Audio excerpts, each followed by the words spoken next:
In this section, as the title indicates, we're going to jump into the Federal Maritime Commission and not only the role that they play in U.S. ocean transportation, but also get into some of the FMC definitions that are provided on the FMC website.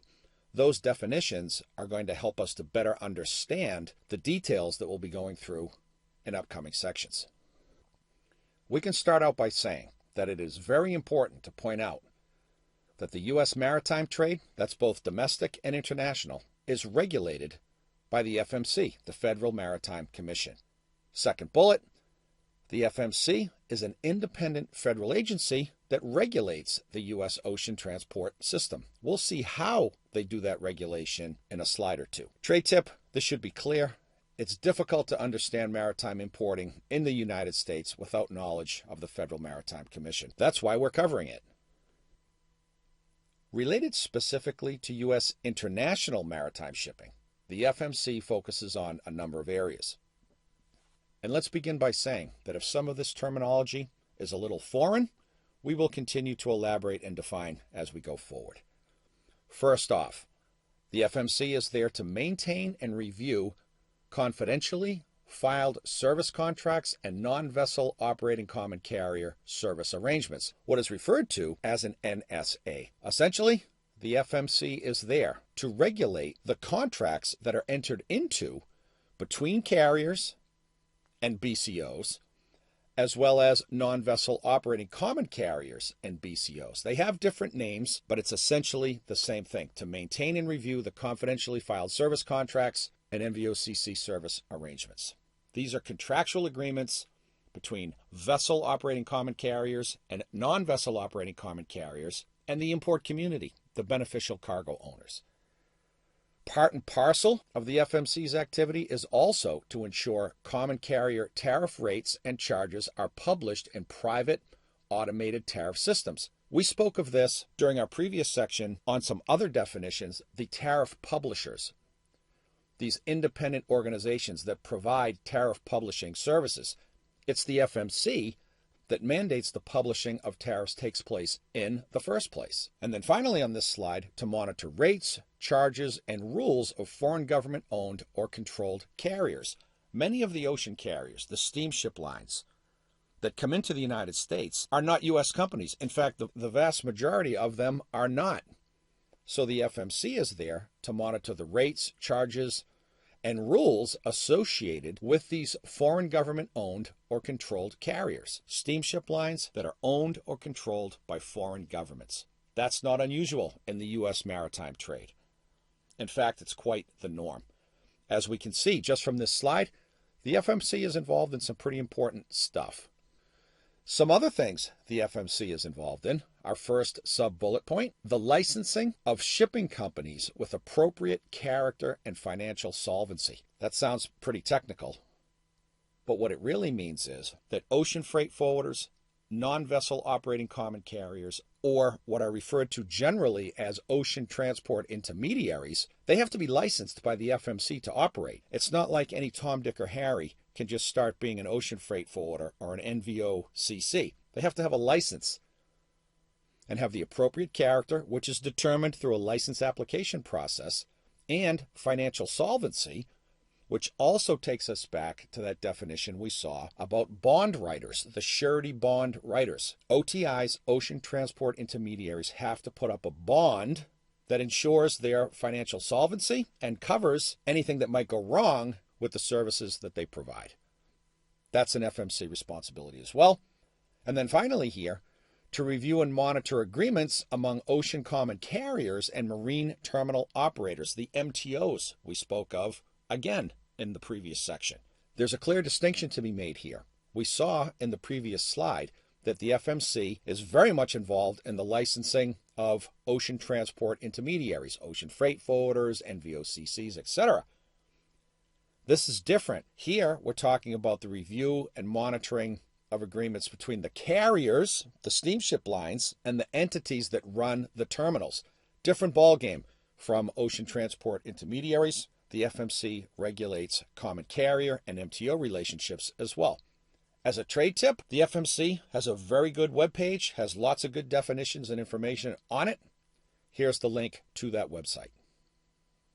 Change of title on our slides, important FMC definitions. In the previous sections, we were talking about the various players in the ocean transportation ecosystem. Now we're talking about specific definitions that come off of the FMC website, which of course are very helpful in helping us to understand the overall ocean import ecosystem. It's also worth saying that for us to really proceed through the rest of this module, if we didn't go through these definitions, it'd just be way too confusing for many people who are taking this course. So we like to level set our knowledge and build upon it from there. One of the best ways to do that is to go through these FMC definitions. Let's start with an agreement.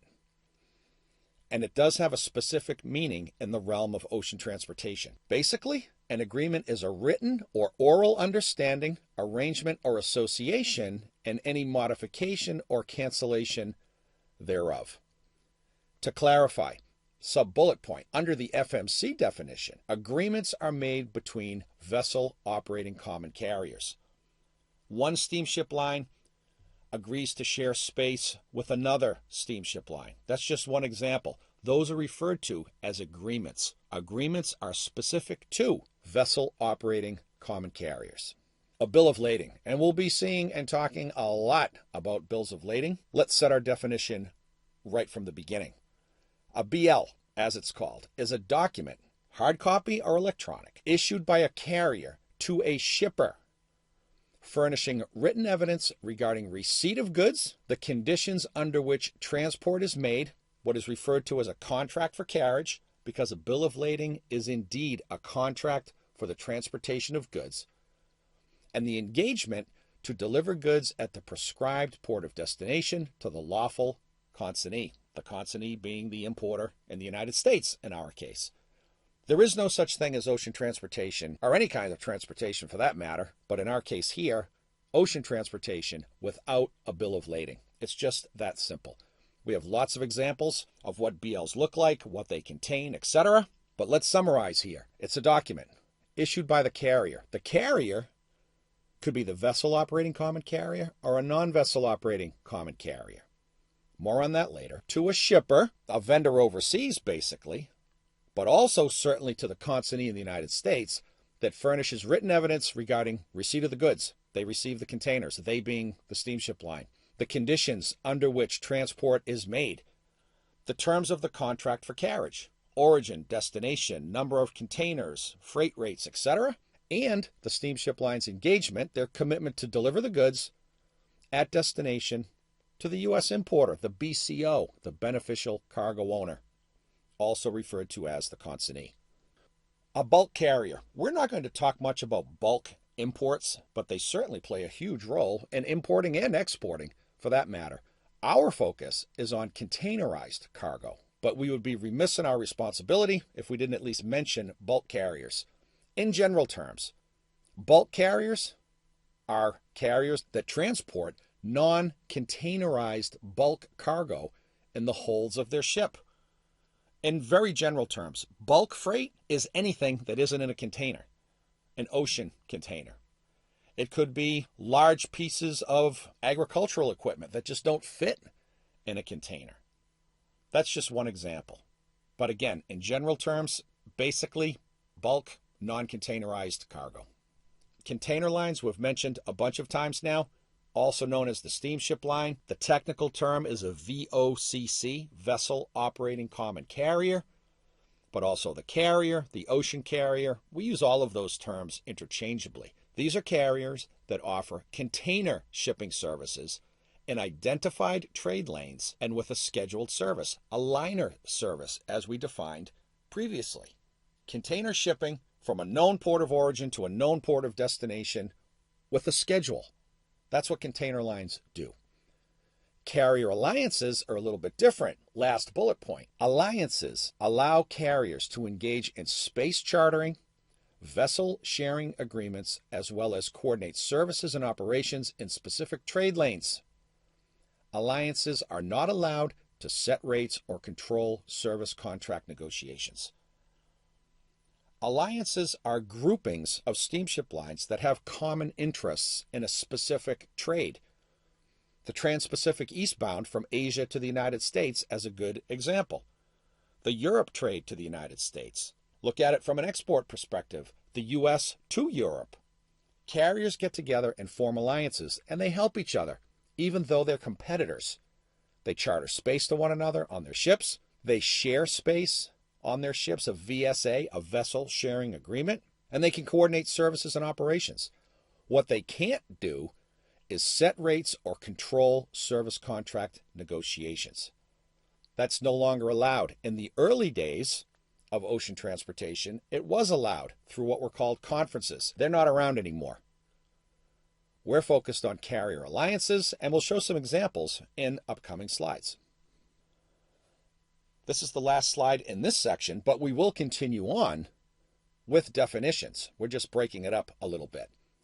First one, common carrier, a person that holds itself out to the general public to provide transportation by water of passengers or cargo between the U.S. and a foreign country for compensation. We mentioned this previously, and we'll jump ahead on this slide down to our trade tip, but let's remind ourselves that in legal parlance, a person is not just a human being, but an organization, business entity, or government agency. So when we're talking about a person here, we're essentially talking about a company. But it's not limited to a company. That common carrier, specific to the FMC definitions, it's a company that offers transportation services by water, and it can be passengers or cargo from a U.S. origin or destination to or from a foreign destination. It's the ocean carrier, basically, the steamship line, as we've said synonymously a number of times now. Second bullet, and we threw this in there for historical purposes, but a conference is not the same as an alliance. That was the difference we were talking about just a moment ago when we did mention conferences. It's an association of ocean common carriers permitted pursuant to an approved or effective agreement to engage in concerted activity and to use a common tariff. One can only wonder why such technical terminology is used in a definition intended to help people. With that said, to boil it down a little bit, the conferences were around some years ago. They were eliminated through other legislation, the Ocean Shipping Reform Act, etc. We don't have to go into the history there. But conferences, back in the day, could fix prices. So the rates coming out of Asia into different ports into the United States, essentially, any carrier that was in a conference charged the same rate. That all went away. What was left was these alliances where steamship lines can cooperate together, help each other out, even though they're competitors, but they can't set rates, or what is referred to as a common tariff. They can't do that anymore. We already mentioned our trade tip, but let's say again, when we talk about a person, it's not just a human being. Just remember, it could be a company, an organization, a government agency. That will wrap up this section.